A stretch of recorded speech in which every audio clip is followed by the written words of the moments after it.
Salut tout le monde! Alors, aujourd'hui, je vous présente mon entrevue avec Louis Maxime d'Occupation Double, qui a aussi participé à ma scène favorite d'Occupation Double, que je vous montre juste ici.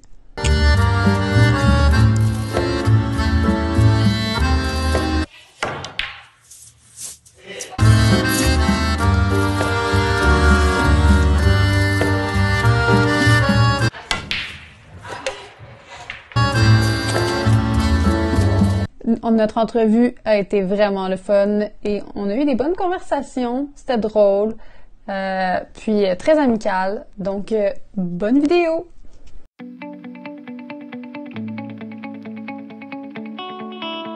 La première question, c'est, dans le fond, d'où tu viens? C'est quoi ton background? Est-ce que tu étais dans une famille aisée, puis tout ça? OK. En fait, je viens de Gatineau. Donc, vraiment, je suis né ici à Gatineau, au Canada.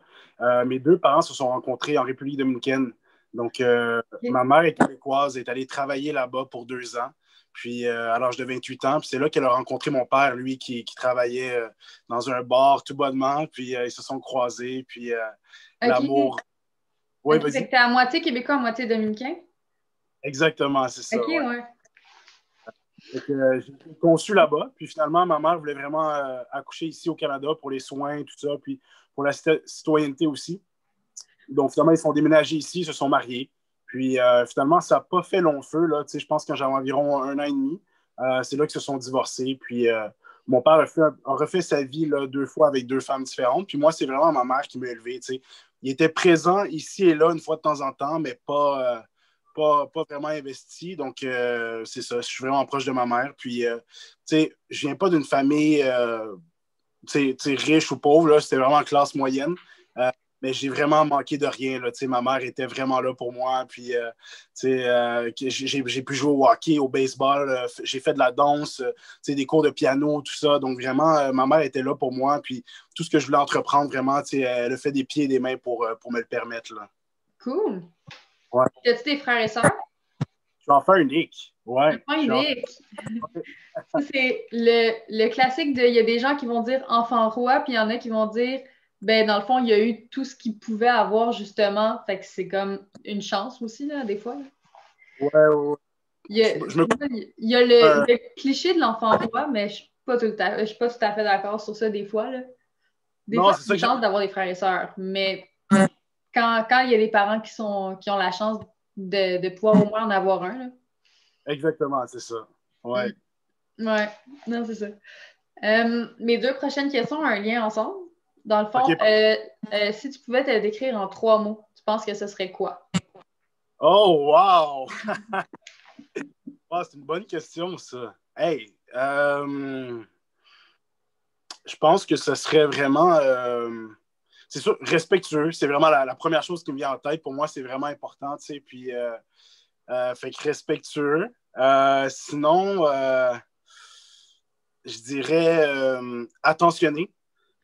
Donc, vraiment, tu sais, j'aime écouter les gens, j'aime savoir qu'est-ce qu'ils aiment. Puis des fois, tu sais, ils me disent quelque chose, puis là, 2, 3 mois après, je m'en souviens, puis que, tu sais, je pense à eux, admettons, si je suis au Dollarama, tu sais, ou quelque chose, puis là, je me dis, hey, je me souviens que cette personne-là aime ça, tu sais, puis je vais arriver avec ça sans nécessairement avoir une occasion spéciale, tu sais, puis les gens vont être toujours surpris que je m'en souvienne, tu sais, ou...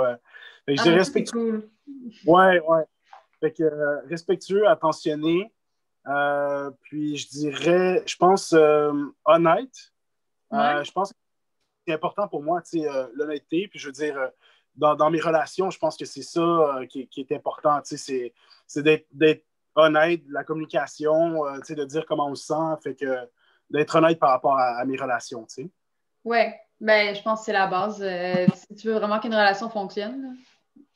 100%, exactement. Ouais.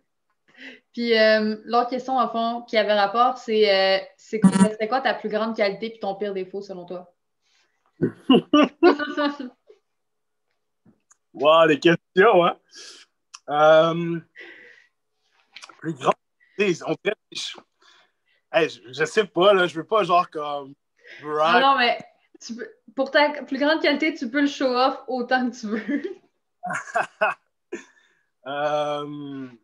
Ben, honnêtement, je pense que ce serait mon écoute. Ouais. on l'a vu beaucoup à OD, ça. T'as vu, hein? Ils ont fait même un segment avec ma famille. Un fin psychologue. Ouais, c'est ça. Je pense que ma plus grande qualité, ça serait mon écoute. Ouais. Mon plus grand défaut, ça aussi, c'est une autre bonne question. Je pense que... ça amène à faire de l'introspection. Ouais, 100%. Je pense qu'honnêtement, ça serait vraiment je pense que j'ai confiance en moi, mais d'avoir une meilleure confiance en moi, peut-être être plus confiant dans mes prises de décision, admettons, dans mes choix de vie, des choses comme ça, peut-être prendre plus de risques. Puis ça, je pense que ça part peut-être juste de la confiance en général, Ouais. Même ça me fait réfléchir. Oui, la confiance en moi, mais de faire confiance aux autres aussi. Je trouve que des fois, je me méfie beaucoup des gens en général. Puis je pense que peut-être ça serait quelque chose que j'aurais, je dirais pas mon plus grand défaut, mais ça serait quelque chose que j'aurais à travailler. Ouais, d'être capable de faire un peu plus confiance aux autres plus facilement. Ouais, c'est ça, ouais. Je pense que souvent, dans le passé, mettons, peut-être je me suis fait avoir dans mes relations, que ce soit avec mon père ou amicales, là, je parle pas de mes relations amoureuses. Puis je pense que peut-être ça va créer des fois un peu une méfiance envers les gens, donc ouais, je pense que ça serait ça. OK. En passant, j'ai l'air de regarder à gauche, mais c'est parce que mon écran est divisé en deux. Fait que moi, là, je te regarde, mais ma caméra est au milieu. Pas de problème, inquiète-toi pas avec ça. Parfait. Mon autre question ensuite, c'était c'est quoi qui t'a poussé à aller auditionner à OD?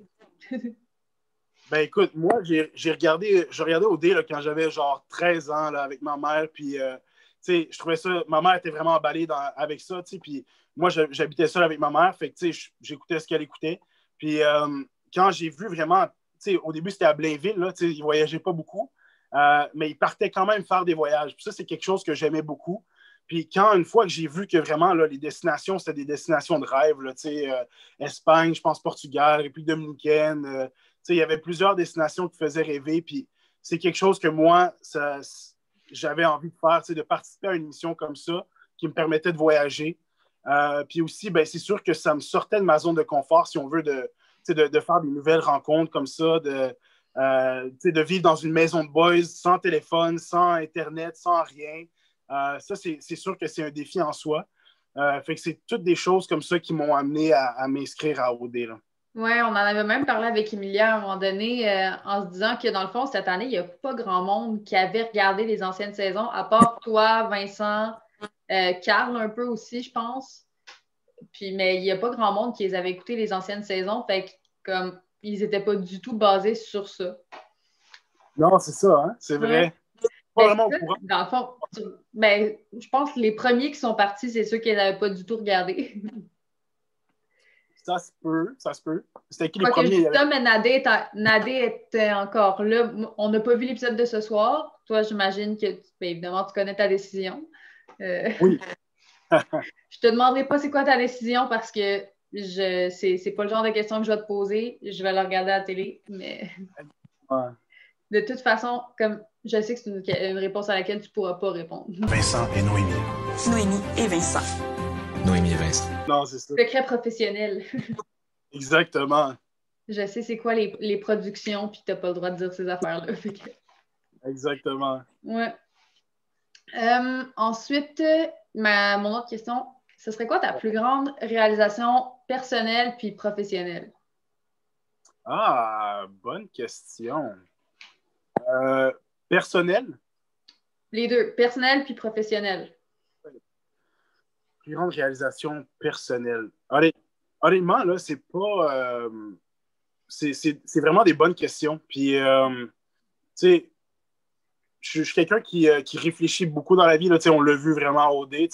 Puis, honnêtement, au niveau personnel, je me considère comme quelqu'un qui est heureux. Je suis de bonne humeur dans la vie, tout ça. Je n'ai pas nécessairement d'embûches ou d'obstacles qui font en sorte que ça me rend malheureux, tout ça.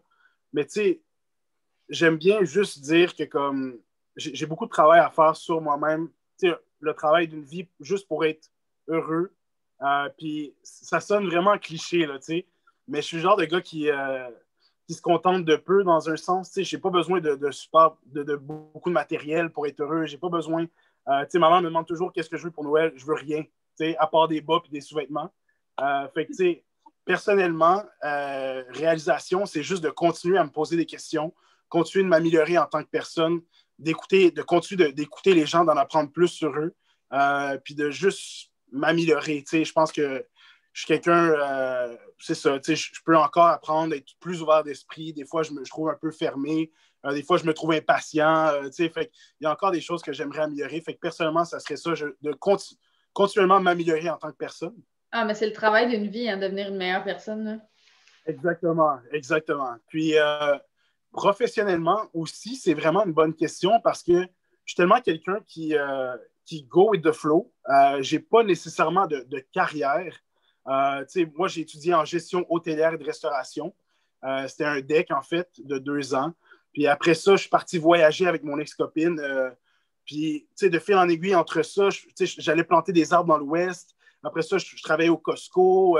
Ici et là. Puis, après ça, je me suis retrouvé en tant que professeur suppléant au secondaire. Puis là, ça fait maintenant 3 ans que je fais ça. J'aime vraiment ça. Là, maintenant, je viens de faire OD. Ça va peut-être m'ouvrir d'autres portes. Fait que, professionnellement, honnêtement, j'ai pas de méga réalisation je veux avoir mon entreprise avec ci et ça, le bateau, blablabla. C'est plus vraiment, je pense, d'être épanoui dans ce que je fais. Puis si j'ai la chance peut-être d'avoir un impact positif, parce que là, en ce moment, en faisant de la suppléance, c'est ce que je trouve que je fais. J'ai un impact positif direct sur les jeunes avec lesquels je travaille. Ça m'apporte beaucoup. C'est très enrichissant pour moi. Puis là, tu vois, le fait d'avoir fait OD, c'était pas les raisons. Les raisons, c'était pas pour être influenceur, mais le fait que, par intérim, je le deviens. Si je peux avoir un certain impact positif professionnellement, ben tant mieux, tu sais. Ben, probablement que tu dois être le genre de suppléant assez le fun à avoir. Les étudiants vont voir quand je suis là dans la classe. Ouais. Ben, j'ai un feeling de ça. Ouais. Mettons, t'as pas l'air du suppléant qui est full strict puis qui te fait juste donner des travaux puis que c'est comme OK, débrouille-toi là. Non, c'est ça. Faut pas que je dise trop fort, là, au cas si l'école m'écoute, mais il y a pas mal de passe-droit avec moi, là. Ben, c'est généralement, c'est ça que les élèves préfèrent, puis c'est avec ceux-là qu'on travaille le mieux. Ben, je pense que c'est donnant-donnant, tu sais. Fait que, avec les élèves, c'est comme ça dans la vie, puis moi, je marche comme ça. Ben ouais, c'est comme ça avec tout le monde, là. Exactement. Si toi, tu donnes du positif, l'autre va en donner aussi généralement. Exactement. C'est ça. Tu dois être ce genre de personne-là que tu souris à quelqu'un puis la personne te répond un sourire directement? Ça dépend, je te dirais. Tu sais, j'aime pas l'été, pas l'hiver, mais l'été, j'aime beaucoup courir. Ouais. Et à chaque fois que je croise quelqu'un, j'ai un sourire puis je le salue. Puis souvent, les gens, vraiment, je sais pas, que ce soit en marchant, en vélo ou peu importe, là, on dirait que des fois, les gens sont vraiment... ils ont une mission ou je sais pas trop, là, mais c'est ça, je sais pas. Moi, au moins, je me dis, je fais ma part. Je salue en souriant. Ben, c'est ça. Ben, je suis pareil là-dessus. Je fais tout le temps ça. Si on se croise, on salue en souriant, c'est bon. C'est ça. Puis là, ben, on va s'être parlé, fait qu'on va faire « Ah, allô! »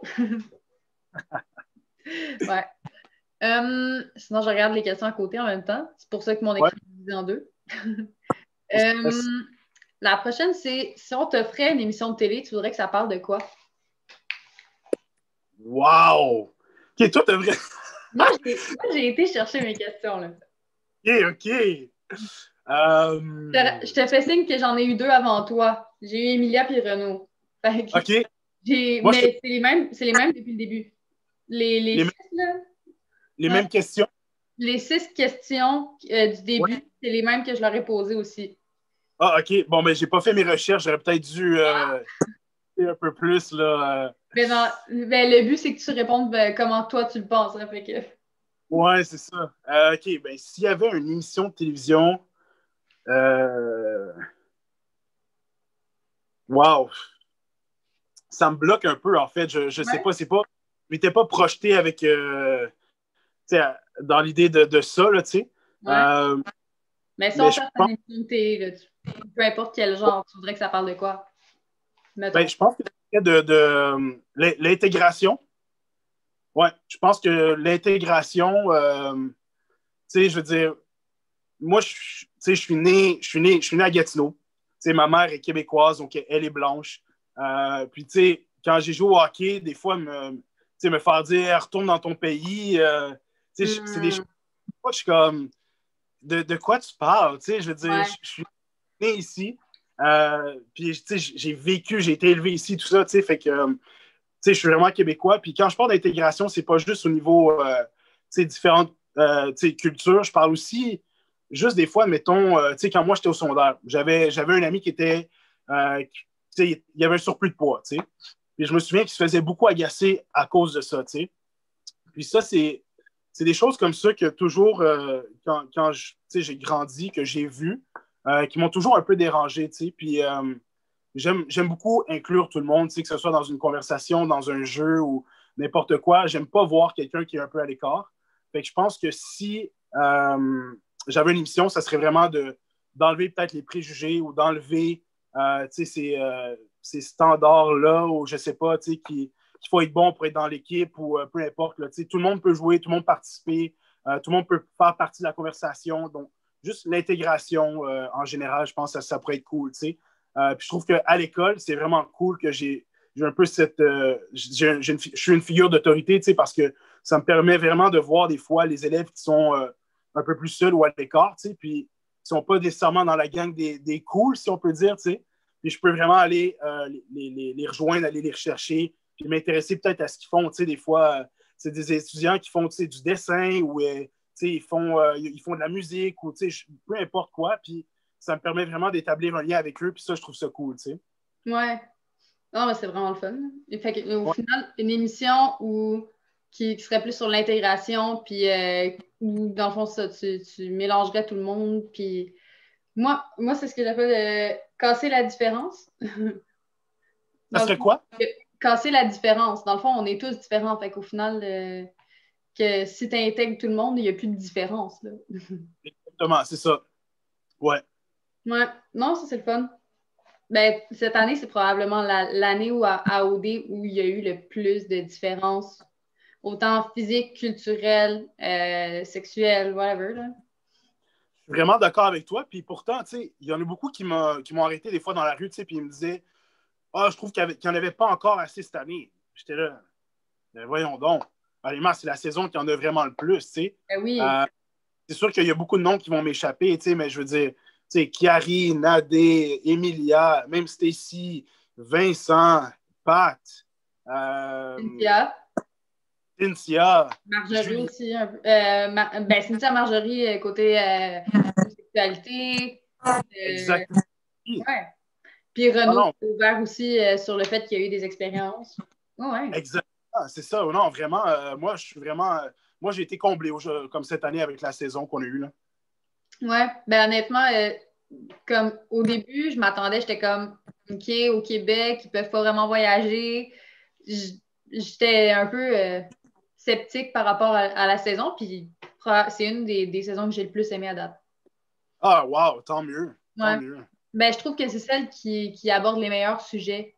Puis qui, dans le fond, justement, il y a tellement d'ouverture qu'on peut aller plus loin que juste le petit côté douchebag, désolé de dire ça de même, mais des dernières saisons.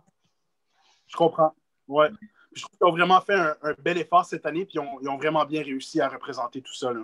Oui, oui. Ouais. Je vais pouvoir passer à la deuxième section qui est les questions plus vers toi, qui n'ont pas été posées aux autres précisément comme ça. Okay. Juste pour savoir, là, moi j'ai eu un petit feedback. Tu m'entends-tu bien? Si je t'entends bien? Ouais. Oui. OK, good. Il y a eu un bug de mon part. Oui, ben c'est bon. OK. Dans le fond, justement, on en a parlé un peu tantôt, tu es enseignant suppléant. C'est quoi qui t'a amené à aller là-dedans? Puis est-ce que tu aimerais ça reprendre dans ce travail-là bientôt? Je pense que, tu sais, étant plus jeune, j'avais beaucoup de facilité avec les jeunes. Tu sais, mes oncles et tantes, mettons, mes cousins et cousines, il y avait d'autres enfants plus jeunes que moi dans les parties de famille. Puis j'étais toujours en train de rire avec eux, j'étais toujours en train de niaiser, tout ça. Puis j'ai une facilité, avec les enfants en général. Puis environ 4-5 ans, non, peut-être plus que ça, 5-6 ans environ, mon ex-copine, ses parents étaient en enseignement les deux, dans la direction. Puis j'ai pu faire de la suppléance au primaire. C'était ma première expérience. C'était juste pour l'espace de peut-être 2-3 mois à peine, là.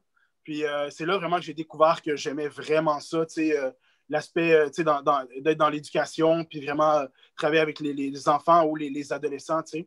Puis fait que finalement, de fil en aiguille, j'ai fait d'autres travails, je suis parti voyager et tout ça.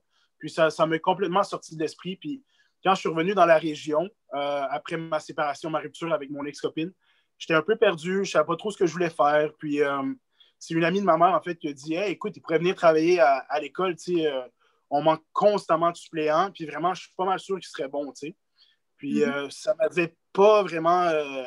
ça m'avait pas passé par l'esprit. Puis finalement, quand elle a apporté ça, je me suis dit, ben clairement, j'ai rien en ce moment, je me sens un peu perdu. Ben, j'ai commencé ça, puis finalement, honnêtement, j'ai trippé là, dès le départ. J'ai eu une facilité. C'est sûr que c'est intimidant des fois d'aller devant une classe de 25, de 30 ados. Moi, c'était au primaire que j'en avais fait.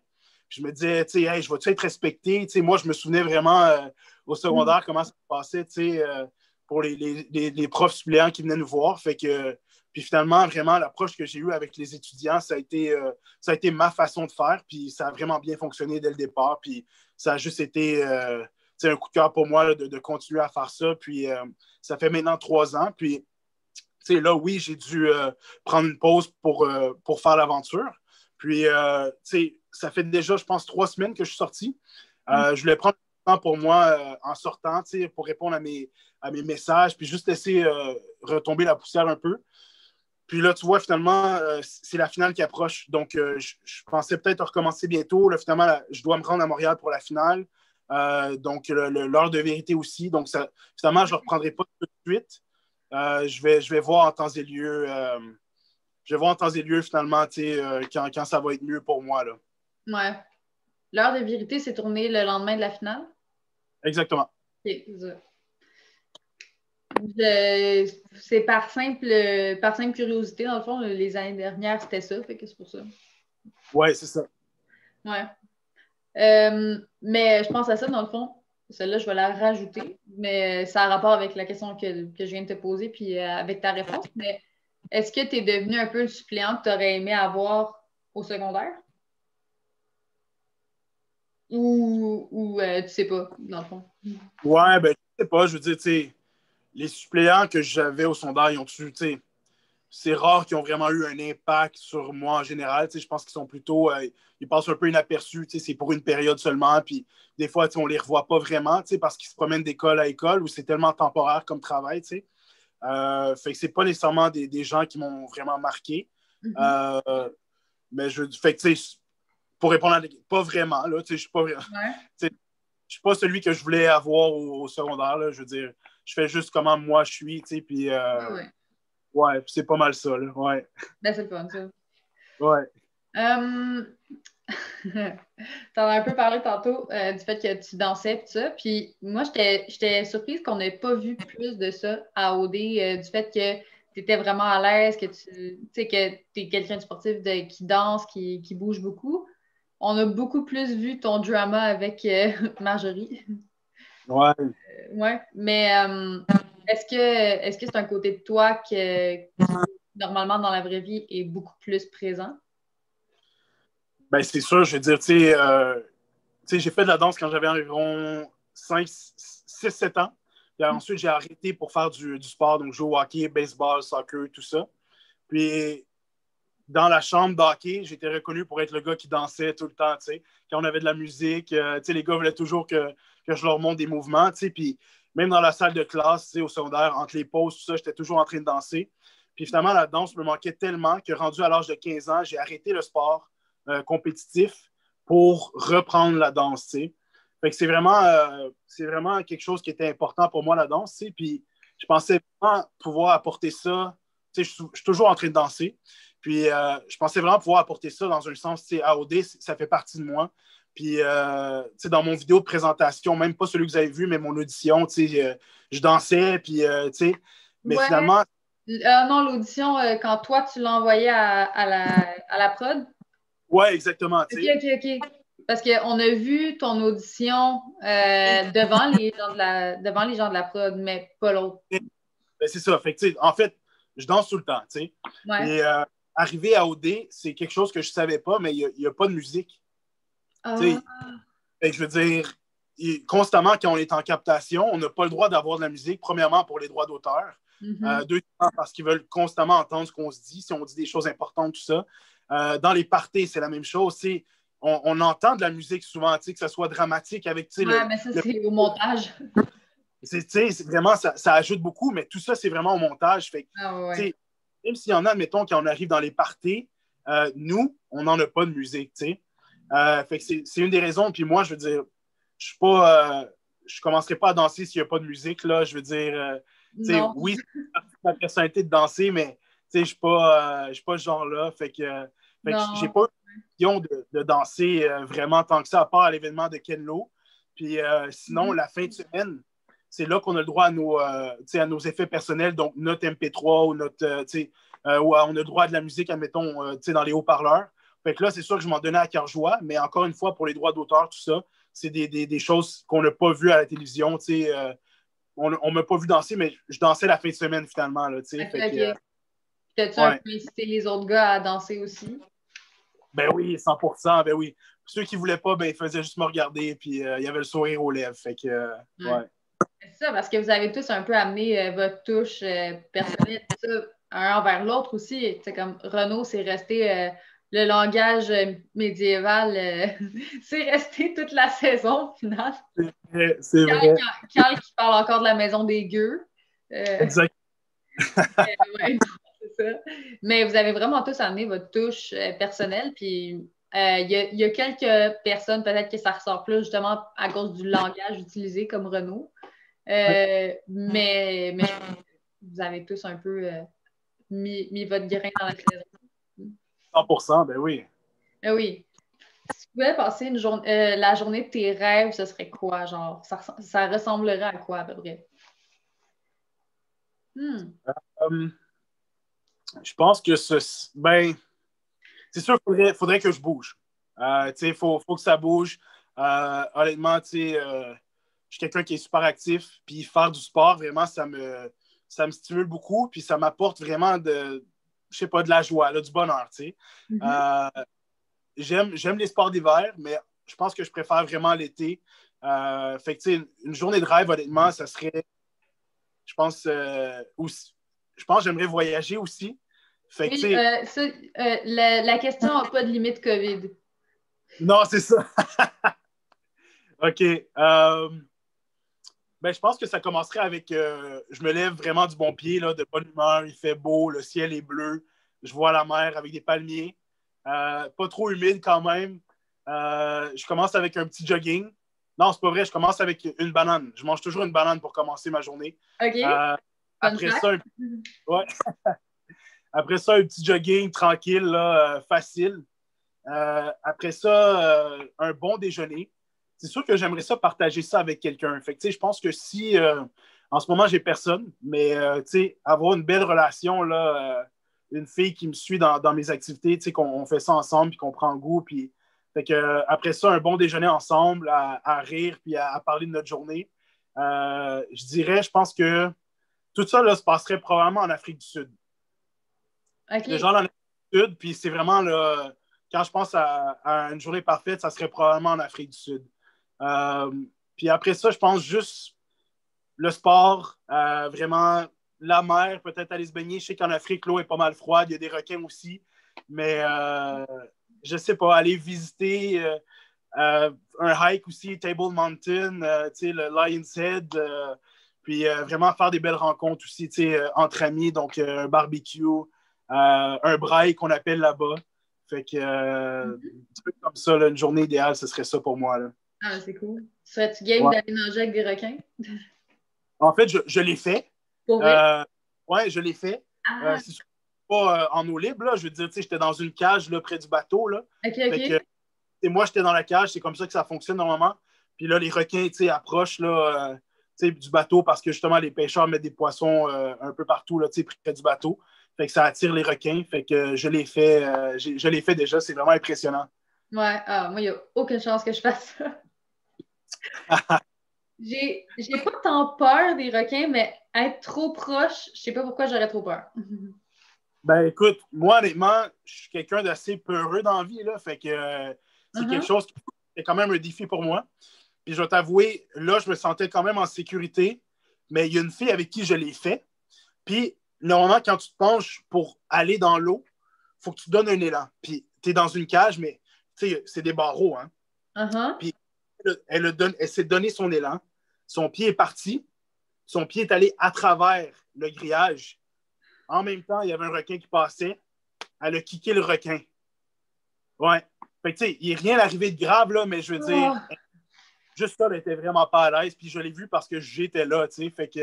Il y a aussi le fait que la peau d'un requin, c'est super rugueux, fait qu'elle aurait pu s'érafler directement puis commencer à saigner, là. On avait des combinaisons, là, des wetsuits, là, fait que ça, c'était correct pour ça. Mais c'est sûr que ça aurait pu peut-être être plus dangereux que ça, là, tu sais. Ouais. Ben, c'est ça, parce que eux autres, s'il y a du sang, t'es faite, là. Une cage, on s'en fout, là. Ah ouais. Ah non. Mais moi, tu vois, il y a des affaires, tu sais, on dit, mettons, genre, ouais, mais quand tu le fais, t'as plus peur. Ah, ouais, non. En bungee, tu l'as fait une fois, t'as pas nécessairement le goût d'y retourner après. Non. Ça dépend pour qui. Est-ce que tu as déjà sauté en bungee? Non. Moi non plus. Non? Toi, sauter dans le vide, ça t'intéresse pas? Ben, parachute, je l'ai fait. Bungee, là, le fait d'être tenu par les pieds, puis de vraiment moi-même devoir faire le saut, là, on dirait que ça me terrorise, là, puis tu sais, vraiment de tomber dans le vide, puis là, après ça, il y a le deuxième saut, là, tu sais, le deuxième bond. Non, ça m'intéresse vraiment pas. Tu sais, surtout quand j'ai vu Jamie et Stacy là, qui avaient cette activité-là, là, tu sais, j'ai compris Stacy de ne pas vouloir le faire parce que moi, honnêtement, je l'avais écrit dans mon formulaire. Là. On m'avait dit, y a-t-il quelque chose que tu n'aimerais pas faire une activité? J'ai dit, faites-moi pas sauter en bungee, je le ferai pas, tu sais. Fait que, OK, ouais. Mais tu le fais en tandem, dans le fond?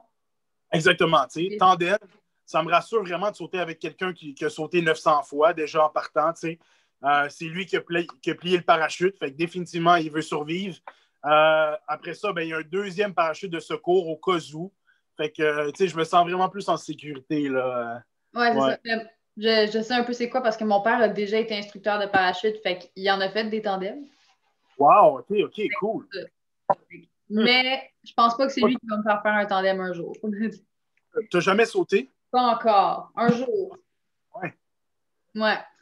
Mais honnêtement, je te le souhaite, c'est vraiment une sensation là, inoubliable. Ouais.